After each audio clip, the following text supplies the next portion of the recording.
단독 보도로 시작합니다. 옹진군은 올해 백령도와 대청도, 소청도를 순환하는 여객선을 직접 만들었습니다. 55억 원을 투입해 만든 여객선으로 지난 7월 취항할 예정이었지만 아직도 운행하지 못하고 있는데요. 시험 운항 중 조타기에서 문제가 발견됐기 때문입니다.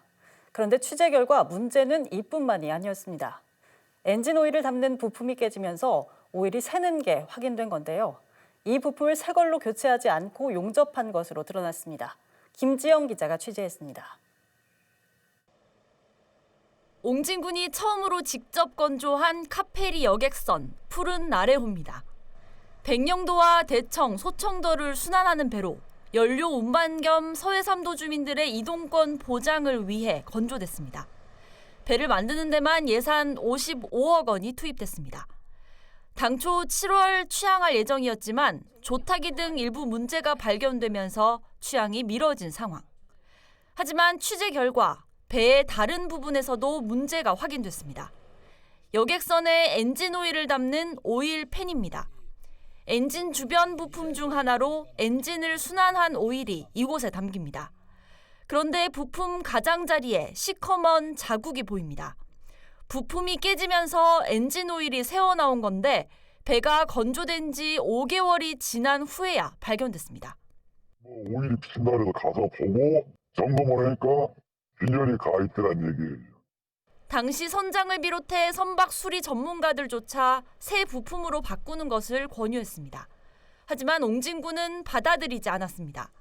해외에서 부품을 주문하는 데만 수개월이 걸리기 때문입니다. 결국 교체 대신 깨진 부분을 용접 처리한 것으로 확인됐습니다. 분명히 재고가 없었어요. 이거 들어오려면 한 5개월 걸려요. 취재 결과 중고배는 부품이 낡아 문제가 생기면 용접 등 수리해서 쓰는 경우가 있습니다. 하지만 새로 건조한 배는 흔치 않은 경우라는 게 업계 관계자의 설명입니다. 용접을 해서는 재사용은 가능해요. 세배이고 또 손상된 걸 용접해서 쓰려고 하는 사람은 뭐 기관장님이 됐든 뭐 선주분이 됐든 뭐 그런 거는 우선 나래도 싫죠. 그런 거. 신조배예요. 신조배는 그리고 이거는 관공서에서 만든 거는 더 세금으로 만든 거기 때문에 더 철저하게 하고 해야 되는데 이건 신조배가 이렇게 하자를 투성인데 그게 나왔단 말이죠. 그때 운행 중에 시험 운행 중에 이제 멈췄어요. 그러면 다시 새로 만들던 이거에 대한 완벽하게 해야 되는데 이거는 거기 타는 사람도 불안한 거고.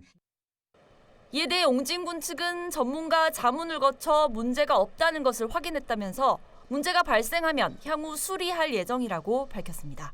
BTV 뉴스 김지영입니다.